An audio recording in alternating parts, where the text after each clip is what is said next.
Hello so good afternoon friends. तो आज अपना है सेकंड वीडियो। फर्स्ट वीडियो आया हो आपको अच्छा लगा होगा। That was on Kubernetes cluster, हम स्क्रैच से कैसे सेटअप करते हैं। सो इस बार हम बात करेंगे कि हमारा जो एप्लीकेशन है जो एक्चुअली सर्वर पे रन होता है, अगर हम उसको डॉकराइज करते तो वो सर्वर के अंदर एक खुद का आइसोलेट प्रोसेस क्रिएट करता है जिसको बाहर के सर्विसेज से कोई लेना देना नहीं रहता। और वो कैसे अपने आप को होस्ट के पोर्ट से बाइंड करता है बेसिकली। हम आज देखेंगे कि वो कंटेनर क्रिएट कैसे होता है, कंटेनर होता क्या है। कंटेनर बैकएंड में देखा तो एक प्रोसेस ही होती है जो एक सॉफ्टवेयर जिसे हम डॉकर कहते हैं कैसे उसे इंटी उस अगले एक आइसोलेट करता है, उसको प्रोसेस क्रिएट करता है, आइसोलेट करके उसको रन करता है।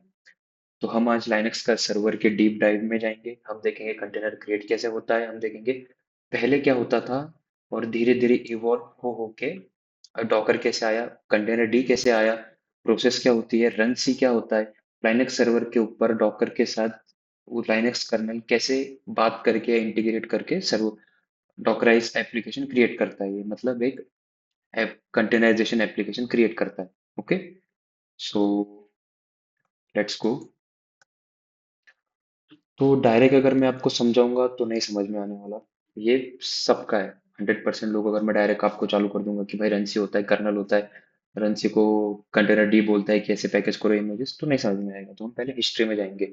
सबसे पहले क्या होता था, तो मैक्सिमम डेवलपर्स और सिसएडमिन को जो हम प्रॉब्लम बताएंगे, देखो प्रॉब्लम बहुत सारी थी डीप टाइप, लेकिन 50-60 प्रॉब्लम में से हम एक दो प्रॉब्लम ऐसे दिखाएंगे जो सच में आप रिलेट कर पाओगे। अगर मैं और डीप में जाऊंगा तो आपको समझ नहीं आएगा।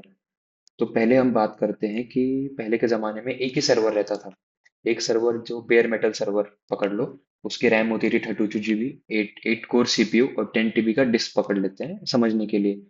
अब उसी सर्वर के ऊपर मुझे एक एप्लीकेशन रन करना था। मान लो ऐप वन में रन कर रहा हूँ तो उसके लिए लाइब्रेरी इंस्टॉल करूंगा, फिर डिपेंडेंसीज इंस्टॉल करूंगा मेरे सर्वर के ऊपर, और उसको जो भी रिक्वायरमेंट बेसिक सॉफ्टवेयर होंगे वो मैं इंस्टॉल करूंगा।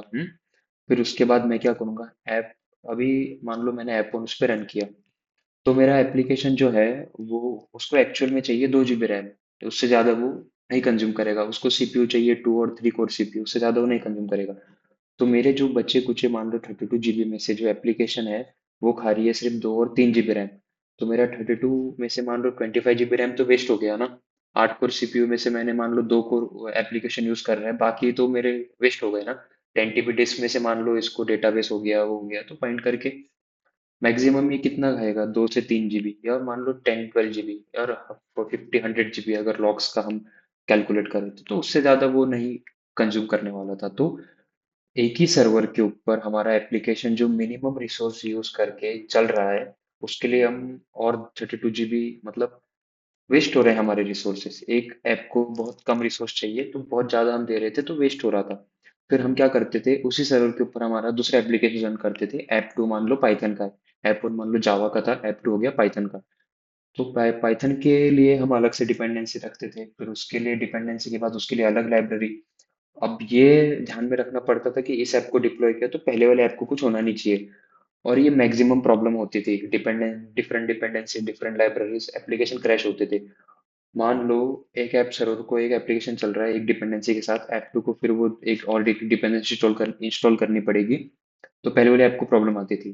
फिर उसके बाद मान लो ऐप वन का वर्जन हमने कोई और चेंज किया तो ऐप टू को कुछ इशू आता था।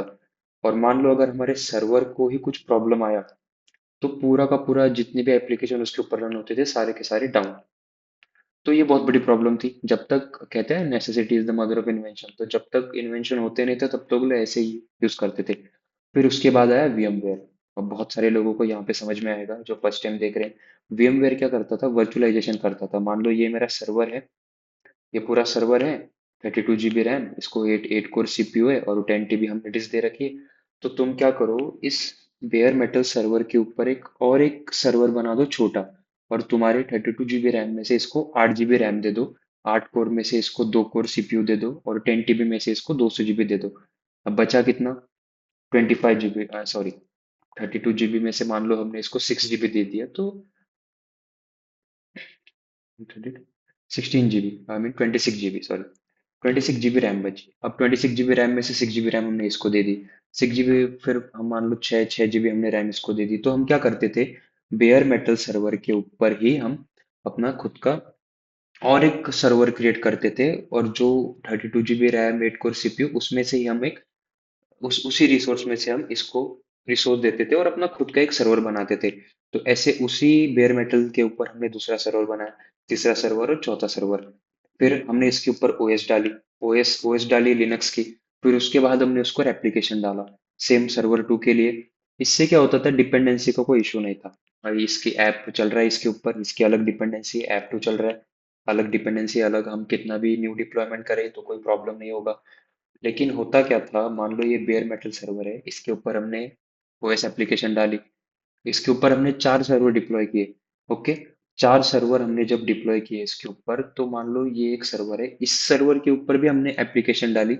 एप्लीकेशन के बाद हमने हमारी ओएस, सॉरी, ये सर्वर, ये हमारा बेयर मेटल सर्वर है जिसके ऊपर एक ओएस डाली है ताकि हम इसको एक्सेस कर सकें। उसके बाद हमने उस बेयर मेटल के अंदर और एक VMware सर्वर क्रिएट किया, उसके अंदर हमने हमारी ओएस इंस्टॉल की। उसके बाद हमने उसके अंदर हमारी एप्लीकेशन डाली।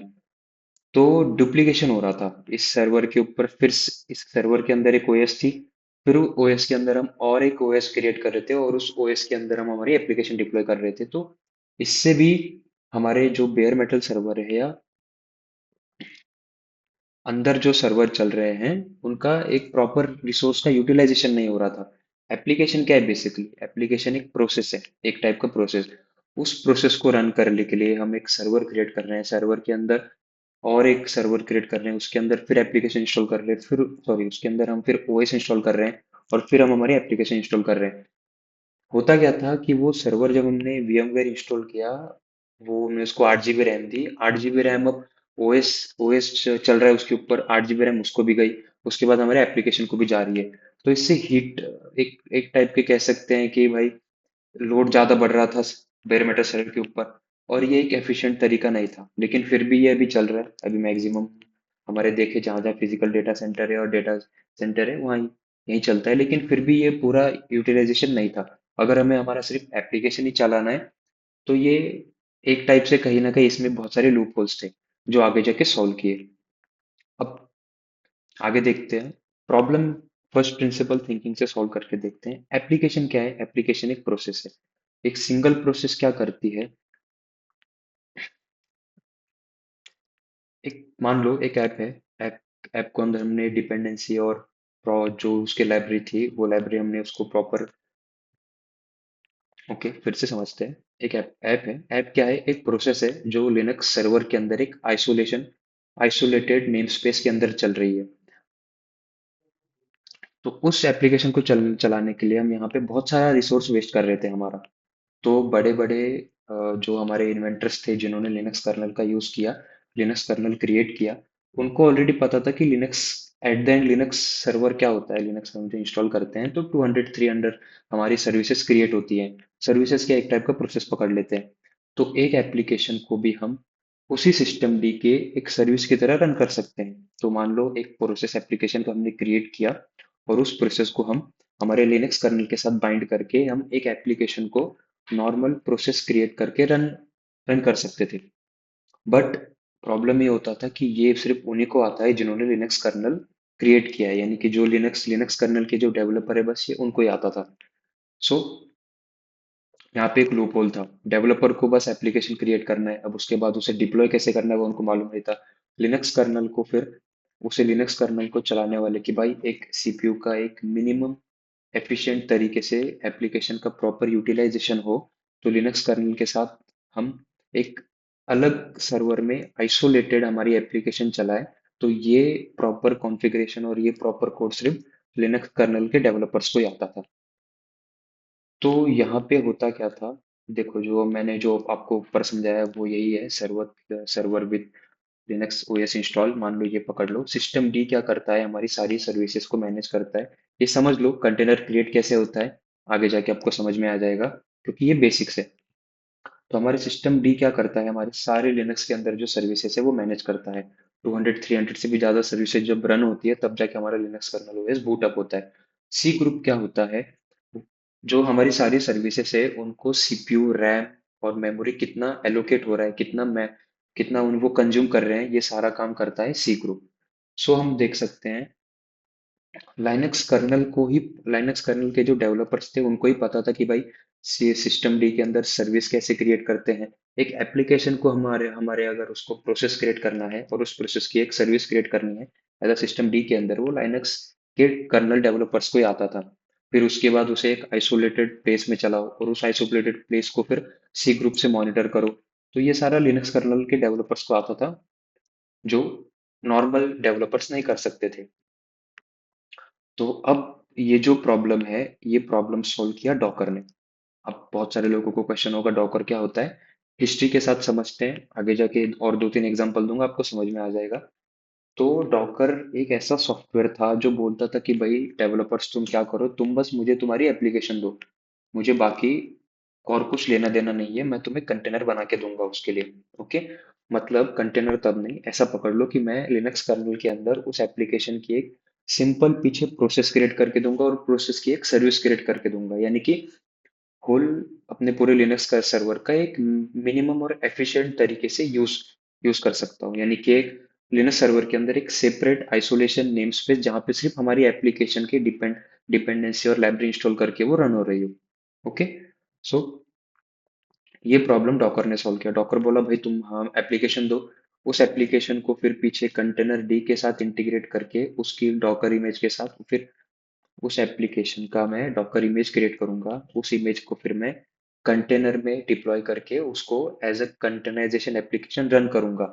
उसको बैकएंड में हम देखेंगे तो वो आता है कि कंटेनर डी फिर हमारे रन सी, यानी कि लो लो कंटेनर का जो, मतलब मान लो एक ऐसी सर्विस जो हमारे कर्नल के साथ बात करके कंटेनराइजेशन की एप्लीकेशन क्रिएट करती है।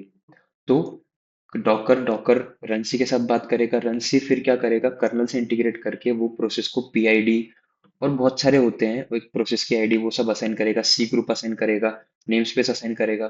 तो ये सारा काम लिनक्स रनसी का होता है जो मेनली लाइनक्स कर्नल के डेवलपर्स करते थे। तो ये हमारा सारा काम, यानी कि हमारे डॉकर इमेज, हमारी हमने एप्लीकेशन की हमारी एक इमेज क्रिएट करके दी कंटेनराइजेशन की, फिर उसको सर्वर के ऊपर रन कैसे करना है, ये सारा बैकएंड का काम हमारा डॉकर करने लग गया। सो इसीलिए डॉकर बहुत ज्यादा फेमस हुआ। डॉकर बोला भाई ये मेरी सॉफ्टवेयर है, ये कमांड है, डॉकर रन करो, डॉकर पुश करो, डॉकर पुल करो। ये सारा का सारा पीछे बैकएंड के अंदर लिनक्स सर्वर के साथ इंटीग्रेट करके तुम्हारा सारा का सारा एक कंटेनराइजेशन एप्लीकेशन तुम्हारे ऐप का यूज, तुम्हारे ऐप को लेके उसकी इमेज प्लस उसका कंटेनराइजेशन एप्लीकेशन बना के वो डिप्लॉय कर दूंगा। सारा काम मैं संभालता हूँ, तुम बस मुझे तुम्हारी एप्लीकेशन का कोड दो।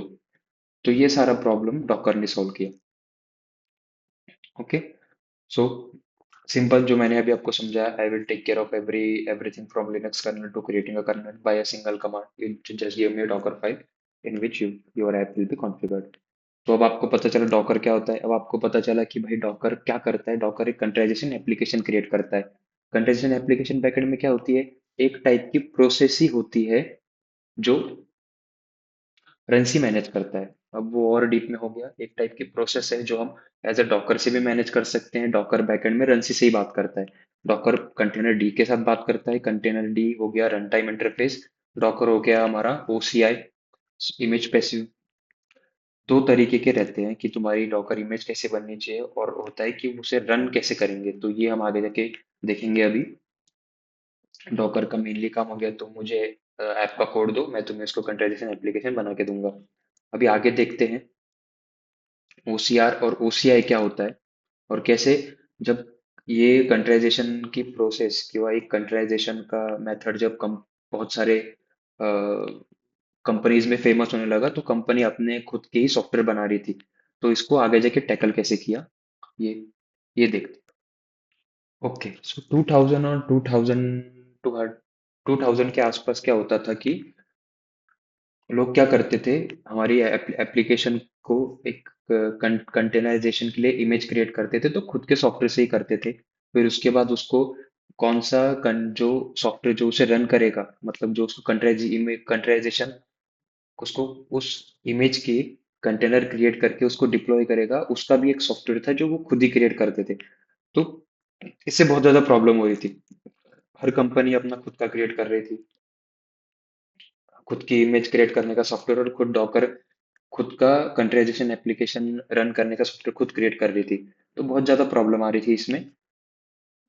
कुछ एक एक स्टैंडर्ड एक सिंगल स्टैंडर्ड प्रोसेस नहीं था जो सारी कंपनी फॉलो करे या फिर ओपन या फिर बहुत सारे लोग उसे यूज कर सके, ऐसा कोई स्टैंडर्ड प्रोसेस नहीं था। तो क्या हुआ, लिनक्स फाउंडेशन नाम की कंपनी थी, उसने क्या किया, एक ओसीआई किया, open container initiative. Okay, just a second.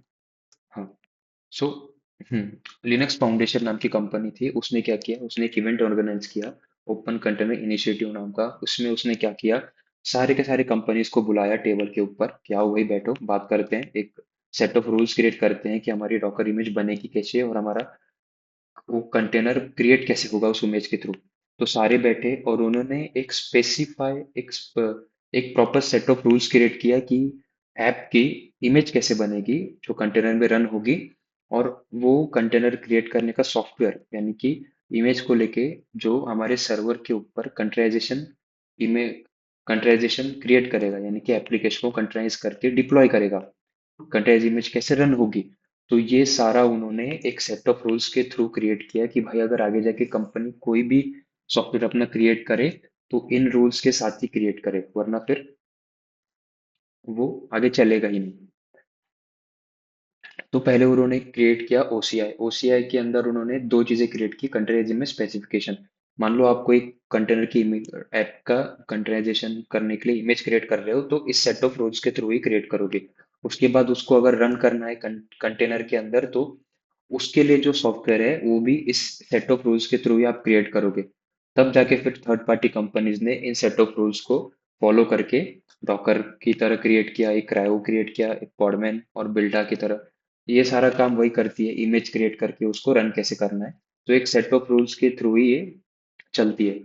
So main बात ये थी कि एक सिंगल सेट ऑफ रूल्स चाहिए थे, उन्हीं सेट ऑफ रूल्स को प्रॉपर ध्यान से देख के सारी कंपनी फिर अपना सॉफ्टवेयर क्रिएट करती थी। तो जो सबसे ज्यादा फेमस हुआ वो था डॉकर, फिर उसके बाद जो फेमस हुआ आई थिंक पॉडमैन। रेडिट के जो सर्वर्स है या फिर जो यूज करते हैं उनको प्रॉपर मालूम होगा। तो यहाँ तक आपको समझ में आया डॉकर क्या है, ओसीआई क्या है, ओसीआर क्या है। क्यूबरनेटिस का भी हम आगे जाके पढ़ेंगे, पहले हम बेसिक समझ लेते हैं। ये फंडामेंटल है, क्यूबरनेटिस बहुत एडवांस है, अगर आप बेसिक ही नहीं समझोगे तो फिर क्या फायदा। तो अभी बात करते हैं हमारे डॉकर के बारे में। डॉकर एकदम डीप में समझेंगे कि डॉकर कंटेनर क्रिएट कैसे करता है। हमारा एप्लीकेशन जो हमने कोई डेवलपर ने एप्लीकेशन दिया, वो फिर कंटेनर डॉकर इंजन उसे रन रन करता है, उसको उसका इमेज क्रिएट करता है। उसके बाद वो कंटेनर डी को देता है, कंटेनर डी फिर रनसी के पास जाता है, रनसी भी एक टाइप का सर्विस ही पकड़ लो, एक टाइप का सॉफ्टवेयर ही पकड़ लो जो इनबिल्ट आता है लिनक्स के अंदर। फिर वो होस्ट कर्नल के साथ बात करके हमारा कंटेनराइजेशन एप्लीकेशन क्रिएट करता है, उसे कंटेनर में रन करता है। तो सबसे पहले हम बात करते हैं यूजर सीएलआई। मान लो तुम्हारे पास डेवलपर के पास एक लैपटॉप है और डेवलपर के पास एक डॉकर इंजन उसके अंदर इंस्टॉल है। तो वो क्या करेगा, अपना कोड लिखेगा, अपना कोड फिर अपना हाँ, सबसे पहले बात कर लो कंटेनर क्रिएट करने के लिए हमको चाहिए इमेज। तो डॉकर क्या करता है, डॉकर उस इमेज को क्रिएट करने के लिए हमारी हेल्प करता है। हम क्या करेंगे, हमारा कोड लिख देंगे, हमारा कोड फिर हम एक प्रॉपर डॉकर फाइल में लिखेंगे कि भाई कंटेनर की बेस इमेज होगी nginx। उसके बाद तुम हमारा जो कोड है वो यहाँ पे पेस्ट करो, हाँ, मतलब कंटेनर की स्लैश ऐप के अंदर डालो। फिर कंटेनर के अंदर जो अगर हमारा कोड रन होगा तो उसको 80 पोर्ट पे एक्सपोज करो। फिर उसके बाद ये कमांड रन करो, यानी कि एक टाइप की प्रोसेस, सेट ऑफ प्रोसेस हम क्रिएट कर रहे हैं जो उस इमेज के अंदर होगी। तो हमें आगे इस कर्नल को एट द एंड सारा काम कर्नल ही करेगा। तो ये कर्नल को समझाने के लिए डॉकर इंजन का यूज होता है। तो अब हमने यूजर ने क्या किया, यूजर ने मस्त अपना खुद का डॉकर फाइल लिखा, फिर उसको रन किया, फिर डॉकर बिल्ड किया, उसकी एक इमेज बनाई, फिर उसको पुश किया, रजिस्ट्री के अंदर पुश किया। ओके, तो ये सारा काम हमारा डॉकर इंजन संभालता है, ठीक है। अब उसके बाद क्या होता है कि मान लो हमने एक कमांड रन की, डॉकर रन करो और इस इमेज को लेके, ओके, डॉकर रन और इमेज का नाम।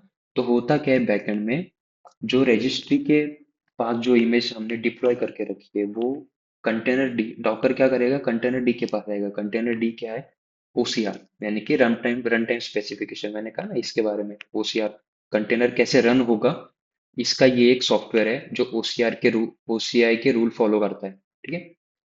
तो वो क्या करेगा, रजिस्ट्री के पास जो इमेज है, मान लो अभी आपने ये डॉकर रन कमांड चला दी, एक कमांड होती है डॉकर रन और इमेज का नाम, जिससे वो इमेज हमारी कंटेनराइजेशन एप्लीकेशन एक कंटेनराइज होती है और फिर रन होती है हमारे सर्वर के ऊपर। तो डॉकर हमने क्या किया, सीएलआई के थ्रू डॉकर रन कमांड चला दी। तो फिर वो क्या करता है, बैकएंड में कंटेनर डी के पास जाता है। कंटेनर डी क्या करता है, वो रजिस्ट्री से वो इमेज पुल लेता है हमारे सर्वर के अंदर, वो डाउनलोड कर लेता है। वो पैक इमेज होती है जिसमें हमारा कोड भी होता है, बेस इमेज भी होती है, और कैसे उसे रन होना है वो सारा कोड उसके अंदर होता है। तो उसे अनपैक करता है। फिर उस अनपैक करने के बाद उस इमेज को कन्वर्ट करता है कंटेनर के रूट फाइल सिस्टम के अंदर। ये भी बहुत डीप टॉपिक है जो आगे जाके समझेंगे हम। फिर ओसीआई रन टाइम के थ्रू एक जेसन फाइल जनरेट करता है। मान लो कंटेनर डी ने इमेज को पुल किया, उसी इमेज को प्रॉपर पढ़ा, मतलब समझा, और उसके बाद एक जेसन क्रिएट किया, और वो जेसन वो रनसी को देता है। ओके। फिर रनसी क्या करता है, रनसी उस जेसन को एक प्रॉपर प्रोसेस में क्रिएट करता है। ये देखो, ये है रनसी। मैं यहाँ पे एरो क्रिएट कर देता हूँ आपके लिए। ओके। अब वो जेसन गया रनसी के पास। रनसी कर्नल के साथ बात करता है। Okay. Container the direct host kernel के साथ बात नहीं कर सकता। ये लो, ये हाई लेवल प्रोग्रामिंग पकड़ लो एक टाइप से। रनसी लो लेवल है जो होस्ट कर्नल के साथ बात करता है। वो जेसन आता है रनसी के पास। रनसी फिर उस जेसन का प्रोसेस क्रिएट करता है, फिर उसको एक पीआईडी देता है, उसको एक अलग नेम स्पेस क्रिएट करता है, फिर उसको सी ग्रुप के अंदर उसको लाता है, फिर उसका रूट फाइल सिस्टम सेट करता है, और उसका प्रोसेस स्टार्ट कर देता है। तो रनसी ये सारा जेसन लेके होस्ट कर्नल को देता है। होस्ट कर्नल फिर उससे बात करके प्रॉपर हमारी प्रोसेस क्रिएट हो जाती है। तो होता क्या था, मान लो हमारा अभी होस्ट कर्नल के साथ ये सारा जेसन आया, रनसी के साथ यहाँ पे आया, यहाँ से इंटीग्रेट करके फिर वो हमारा डॉकर का एप्लीकेशन रन होने लग गया सर्वर के ऊपर। ओके। डॉकराइज एप्लीकेशन हमारी रन हो रही है। तो होता क्या था, मान लो एक फ्रंट एंड का कंटेनर एप्लीकेशन है जो रन हो रहा है। तो मान लो उसके ऊपर कोई रिक्वेस्ट आई, तो वो सीधा हमारे रन सी पे आई, एक टाइप से। हम्म। सो हाँ। तो मान लो अब हमारा एक फ्रंट एंड का पॉड चल रहा है, मतलब हमारी कंटेनराइजेशन एप्लीकेशन चल रही है। तो उसे मैनेज कौन कर रहा है, रनसी मैनेज कर रहा है। रनसी किसके थ्रू मैनेज कर रहा है, सी ग्रुप के थ्रू। सी ग्रुप किसका है, सिस्टम डी किसका है, होस्ट कर्नल का। तो जब ये रिक्वेस्ट आई कंटेनर के अंदर, और मान लो रिक्वेस्ट बैकएंड में गई, तो एट द एंड कहीं ना कहीं रनसी के पास जा रही है, और रनसी के बाद वो हमारे होस्ट कर्नल पे जा रही है। तो मतलब हमारा जो लाइनक्स का सर्वर था उसका यूजर, अगर उसकी रिक्वेस्ट आ रही है तो सीधा होस्ट कर्नल के ऊपर भी आ रही है। तो ये तो प्रॉब्लम होगा, ये आगे जाके सिक्योरिटी का बहुत बड़ा थ्रेट होता है। तो फिर आगे जाके क्या हुआ, इसका ही मॉडिफिकेशन आया, जी वाइजर। जी वाइजर को हम कह सकते हैं, मान लो इसको डिलीट कर देते हैं, और अभी जो most of the standard company में यूज हो रहा है वो है जी वाइजर। जी वाइजर क्या है, एक टाइप का सॉफ्टवेयर है जो बोलता है कि उसने जो रन एससी है, यानी कि जो सारे इंस्ट्रक्शंस देगा होस्ट कर्नल को, वो डायरेक्ट होस्ट कर्नल को नहीं देगा, वो जी वाइजर को देगा। जी वाइजर क्या है, जी वाइजर एक टाइप का वर्चुअल कर्नल है जो सिर्फ और सिर्फ इसके साथ बात करेगा, होस्ट कर्नल के साथ। तो मान लो कोई रिक्वेस्ट भी आई, तो रिक्वेस्ट सीधा इस वर्चुअल कर्नल के पास आएगी। वो फिर उसके बाद अलग फॉर्म में कन्वर्ट होके होस्ट कर्नल के पास जाएगी। तो हमने क्या किया, जो हमारा सी ग्रुप का जो कंटेनराइजेशन एप्लीकेशन बैकएंड में जो मैनेज कर रहा है, उसके ऊपर भी हमने एक वर्चुअल कर्नल दे दिया, ताकि हमारा होस्ट कर्नल सबसे सेफ रहे। तो ये है internal working of container. Container create कैसे होता है, कंटेनर बिल्ड कैसे होता है हमारे। Okay, so sorry for interruption, कुछ प्रॉब्लम हो गया था। So that's all. अब अगले लेक्चर में हम बात करेंगे क्यूबरनेटिस कंटेनर कैसे क्रिएट करता है। ये तो हमने बात किया डॉकर का, और लेकिन डॉकर बहुत हैवी होता है। डॉकर, उसके अंदर बहुत पैकेजेस और डिपेंडेंसी और एक टाइप का हैवी सॉफ्टवेयर होता है जो कंटेनर क्रिएट करता है। बैकएंड में जो रन टाइम, यानी कि जो कर्नल के साथ बात करके आगे जाके कंटेनर क्रिएट करता है, वो है कंटेनर डी। डॉकर इंजन जो होता है वो बस इमेज क्रिएट करने को काम आता है। तो मान लो डेवलपर से या कोई है, वो इमेज क्रिएट करके ही देंगे हमको। उस इमेज को हम कंटेनर डी के थ्रू रन करेंगे। सो सबसे मिनिमम एफिशिएंट वे में जो काम करता है वो है क्यूबरनेटिस। क्यूबरनेटिस बोलता है कि हमको डॉकर इंजन नहीं चाहिए, मुझे बस कंटेनर डी दो, मुझे कंटेनर रन टाइम दो। इमेज पैकेशन का वो कोई काम नहीं है, डेवलपर खुद मुझे इमेज क्रिएट करके ही देगा। तो आने वाली वीडियो में हम ये देखेंगे कि भाई कंटेनर क्यूबरनेटिस कैसे अपना एप्लीकेशन, या क्यूबरनेटिस कैसे एक इमेज का यूज करके कंटेनर डी के साथ इंटीग्रेट करके अपना कंटेनराइजेशन एप्लीकेशन रन करता है, जिसको पॉड बोलते हैं। पॉड होता है, पॉड के अंदर हमारा कंटेनर होता है, कंटेनर के अंदर हमारी इमेज होती है, जो हमारा एप्लीकेशन रन हो रहा होता है। ठीक है, उस इमेज के थ्रू हमारा एप्लीकेशन रन हो रहा होता है। ठीक। सो आने वाली वीडियो में हम क्यूबरनेटिस के थ्रू आपके कोड का कैसे कंटेनराइजेशन एप्लीकेशन या फिर जो पॉड के अंदर रन होता है वो समझेंगे। For today that's all.